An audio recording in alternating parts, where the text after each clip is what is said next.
A History of Arda and Middle-earth. Part 1.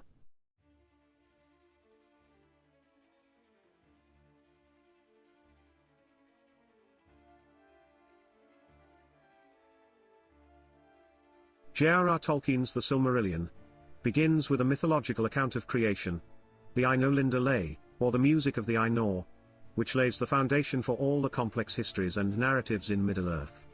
This story of creation is distinct from other tales within the Tolkien legendarium, because it speaks not just to the unfolding events but to the deeper, universal themes of creation, free will, and the nature of good and evil.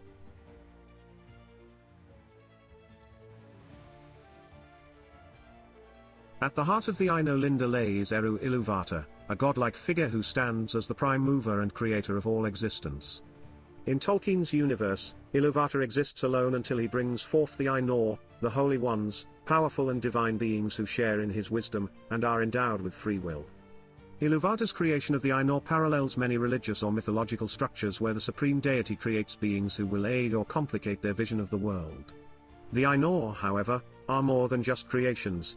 They become creative agents themselves, contributing their unique gifts to a cosmic symphony led by Ilúvatar. Ilúvatar sets forth a musical theme, inviting the Ainur to develop it into a complex and harmonious creation. The Ainur, each embodying distinct aspects of Ilúvatar's thought and personality, join in the symphony, and through this collaborative music, the first vision of Arda emerges. This image of creation through music is rare and evocative, drawing upon the idea that the universe is ordered and harmonious at its core. Music, which combines structure and freedom, embodies the central themes of order and creation while allowing for individual expression. It is in this context of freedom and harmony, however, that Melkor, the most powerful of the Ainur, introduces his disruptive influence.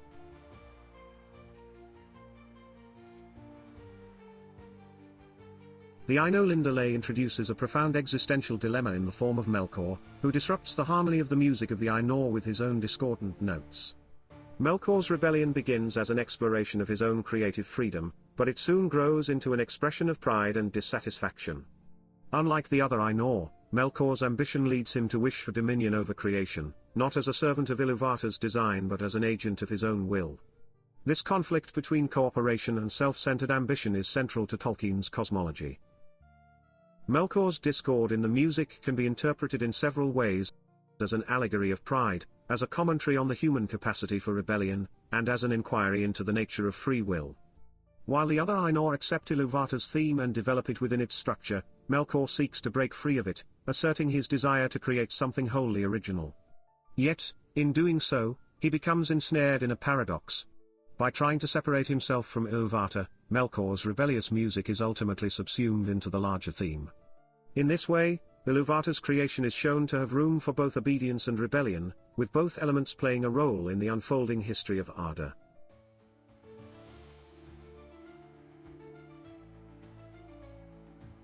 Following Melkor's disruption, Ilúvatar stops the music, showing the Ainur a vision of the world that their music has created. Here, Tolkien reflects the idea that creation is both envisioned and enacted by its creators. However, Ilúvatar goes a step further, transforming this vision into physical reality, bringing forth Arda as a place of space and time. While some Ainur choose to remain with Ilúvatar, others descend into Arda, becoming known as the Valar and the Maiar. These beings assume responsibility for shaping and caring for the world, taking on roles akin to gods, akin to Greek or Norse deities, in their respective domains. The transformation of the Ainur from spiritual to physical beings as they enter Arda introduces the concept of sacrifice, as they limit themselves in power and knowledge by taking physical form. By committing themselves to the care of Arda, the Valar and Maiar enter a world of constraints and dangers. They work to prepare Arda for the eventual arrival of the children of Ilúvatar, the elves and men, beings who represent Ilúvatar's secret thought and who introduce new dimensions of free will and moral ambiguity into the world.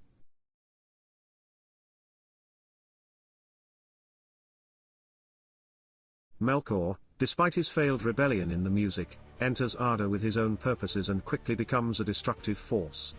With each act of creation by the Valar, Melkor sows discord and sabotage, seeking to assert his dominance over Arda, and mold it to his will. As he corrupts elements of the physical world, Melkor's actions mirror the temptations and fallibilities that arise in the face of power. In this way, he becomes a symbol of corruption, of the desire to subvert and possess rather than to preserve and nurture. Tolkien's portrayal of Melkor's corruption of Arda serves to illustrate the long-lasting consequences of his original rebellion. Melkor's discord in the music becomes literal as he taints the material of the world itself, demonstrating how ambition and pride can mar even the most beautiful creations. His influence in Arda foreshadows the numerous conflicts and tragedies of Middle-earth, establishing the deep-seated theme of evil's enduring presence and its relentless opposition to harmony.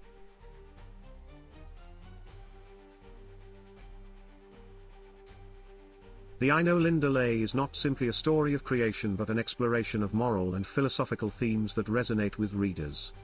The cosmic music illustrates a fundamental contrast between harmony and discord, unity and division. Iluvatar's message to Melkor, that even his discord will ultimately contribute to the greater beauty of creation, speaks to the idea of hope and redemption, even in the face of destruction. This theme of redemptive transformation can be seen as a reflection of Tolkien's own belief in the power of hope and endurance. Despite the suffering that Melkor brings into the world, Iluvatar's ultimate vision remains undimmed.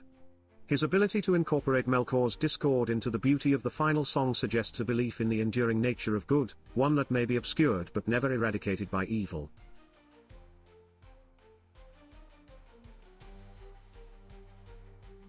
In many ways, the Ainulindalë Lay functions as a foundation myth, laying out not only the creation of Tolkien's universe but also the values and themes that shape it.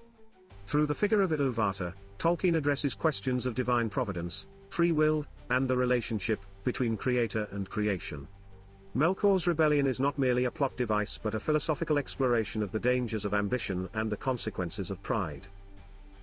The music of the Ainur reflects Tolkien's appreciation for art as a form of sub-creation, a theme he explored in his essay on fairy stories, where he discussed the role of human creativity as a reflection of divine creation.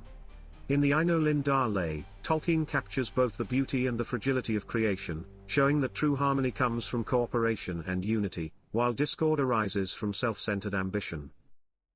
Ultimately, the Ainulindalë Lay sets the stage for the unfolding drama of Middle-earth, where the struggle between light and darkness will be waged across ages. Yet, even as Melkor's shadow looms over the future of Arda, Iluvatar's vision remains a testament to hope, illustrating Tolkien's conviction that good will endure and, in some mysterious way, all things will serve the ultimate design. This opening chapter in the Silmarillion thus serves not only as an introduction to Tolkien's mythos, but as a profound meditation on the act of creation itself.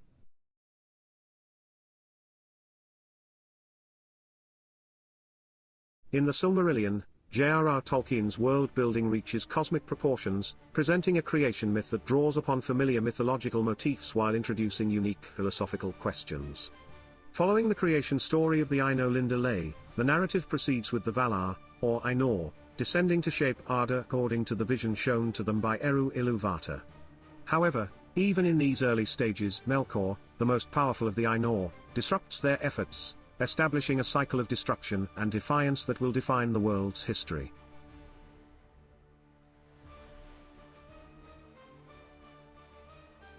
After the Ainulindalë Lay introduces the concept of divine music as the foundation of existence, the Ainur, inspired by the vision, choose to descend into Arda. These powerful beings become known as the Valar and the Maiar, each embodying different aspects of creation and taking responsibility for shaping the world. The Valar resemble pantheonic gods, each with distinct roles and personalities that contribute to Arda's physical and spiritual development. For instance, Ale becomes the master of crafts and smithing, while Yavanna brings forth plants and animals. Manwë, the king of the Valar, is entrusted with guiding the world and ensuring its harmony. The cooperative work of the Valar emphasizes the theme of unity and collaboration, underscoring Tolkien's view of true creativity as inherently communal. In Tolkien's world, creation is not the product of a single will but a collaborative effort guided by shared principles. This vision directly opposes Melkor's individualistic desire to control and possess, highlighting the tension between creation as a selfless act and creation as an act of self-aggrandizement.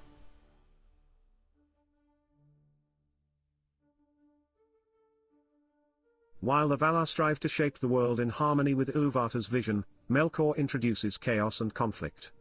Unlike the other Valar, who respect the creative process, Melkor perceives it as a way to achieve dominance. He sows discord and brings about destruction, aiming to alter Arda in ways that will solidify his control. In doing so, Melkor corrupts the very nature of creation by introducing his own twisted sense of beauty and power into the world. Melkor's desire to dominate parallels many traditional myths, where a figure, often a rebellious god or fallen angel, seeks to challenge or surpass the supreme deity.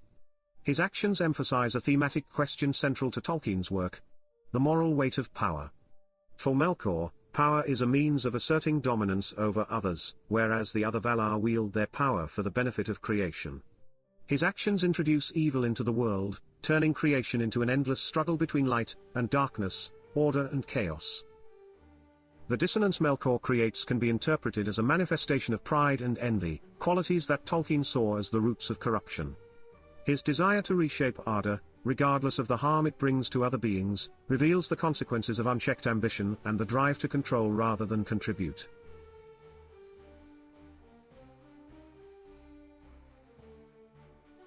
The Valar, in their quest to bring light to Arda, construct two massive lamps, Iluin and Ormul, positioned in the north and south to illuminate the world. These lamps represent a pivotal moment in Arda's history, a time of innocence and beauty before Melkor's influence becomes fully destructive. The Valar craft a place of harmony between themselves and the world, allowing plants and animals to thrive and the first landscapes to emerge in radiant light. The two lamps embody the unifying force of light, serving as symbols of life, hope, and growth. However, Melkor's jealousy and desire to rule Arda ultimately lead him to destroy the lamps. In one of the first acts of open hostility against the Valar's work, he uses his newfound fortress, Utumno, as a base to unleash darkness and attack the lamps. The destruction of Iluin and Ormul plunges Arda back into shadow, scattering the Valar and forcing them to find new ways to bring light to the world. This event marks a significant turning point in Tolkien's mythos, illustrating the vulnerability of beauty and harmony in a world marred by ambition. The fall of the lamps is an example of how evil can mar even the most well-intentioned creations, a theme that will recur throughout Middle-earth's history. Moreover, the destruction of the lamps foreshadows future conflicts and sets a precedent for the Valar's resilience, as they begin to seek new sources of light to sustain Arda.